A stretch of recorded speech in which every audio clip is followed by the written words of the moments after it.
ಸರ್ಕಾರಿ ಪ್ರಾಥಮಿಕ ಮತ್ತು ಪ್ರೌಢಶಾಲೆಗಳಿಗೆ ಸೀಮಿತವಾಗಿರತಕ್ಕಂಥ ಮಧ್ಯಾಹ್ನದ ಬಿಸಿಯೂಟ ಯೋಜನೆ ಇನ್ಮುಂದೆ ಪೂರ್ವ ಪ್ರಾಥಮಿಕ ಶಾಲೆಗಳಿಗೂ ಕೂಡ ವಿಸ್ತರಣೆಯಾಗಲಿದೆಯಂತೆ. ಮುಂದಿನ ಶೈಕ್ಷಣಿಕ ವರ್ಷದಿಂದಲೇ ಎಲ್ಕೆಜಿ ಹಾಗೂ ಯುಕೆಜಿ ಮಕ್ಕಳಿಗೂ ಕೂಡ ಬಿಸಿಯೂಟ ಯೋಜನೆ ಸಿಗಲಿದೆಯಂತೆ. ಹೌದು, ಸರ್ಕಾರಿ ಶಾಲೆಗಳಲ್ಲಿ ಮಕ್ಕಳ ದಾಖಲಾತಿ, ಹಾಜರಾತಿ ಹಾಗೂ ಕಲಿಕಾ ಸಾಮರ್ಥ್ಯವನ್ನು ಹೆಚ್ಚಿಸುವಂತಹ ಉದ್ದೇಶದಿಂದ ರಾಜ್ಯ ಸರ್ಕಾರ 2002 ಹಾಗೂ 3ರಲ್ಲಿ ಪ್ರಾಥಮಿಕ ಶಾಲಾ ಮಕ್ಕಳಿಗಾಗಿ ಮಹತ್ವಾಕಾಂಕ್ಷೆಯ ಮಧ್ಯಾಹ್ನದ ಬಿಸಿಯೂಟ ಯೋಜನೆಯನ್ನ ಆರಂಭಿಸಿತ್ತು. ನಂತರ ಹಂತ ಹಂತವಾಗಿ ಅದನ್ನ ಪ್ರೌಢ ಹಾಗೂ ಅನುದಾನಿತ ಶಾಲೆಗಳಿಗೂ ಕೂಡ ವಿಸ್ತರಿಸಲಾಗಿದೆ. ಪ್ರಸ್ತುತ 1ರಿಂದ 10ನೇ ತರಗತಿ ವಿದ್ಯಾರ್ಥಿಗಳು ಇದರ ಪ್ರಯೋಜನವನ್ನ ಪಡ್ಕೊಳ್ತಿದ್ದಾರೆ. ಈಗ ಪೂರ್ವ ಪ್ರಾಥಮಿಕ ಶಾಲೆಗಳಿಗೂ ಕೂಡ ಈ ಯೋಜನೆಯನ್ನ ವಿಸ್ತರಿಸುವಂತೆ ಕೇಂದ್ರ ಸರ್ಕಾರಕ್ಕೆ ರಾಜ್ಯ ಸರ್ಕಾರ ಪ್ರಸ್ತಾವನೆಯನ್ನ ಸಲ್ಲಿಸಿದೆ.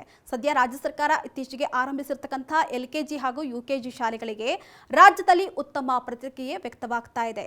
ಸದ್ಯ ಪೂರ್ವ ಪ್ರಾಥಮಿಕ ತರಗತಿಗಳು ಪ್ರಾಥಮಿಕ ಶಾಲೆಗಳಲ್ಲಿಯೇ ನಡೀತಾ ಇದ್ರು ಆ ವಿದ್ಯಾರ್ಥಿಗಳಿಗೆ ಹೆಚ್ಚುವರಿ ಊಟವನ್ನ ಒದಗಿಸಲಾಗ್ತಾ ಇಲ್ಲ.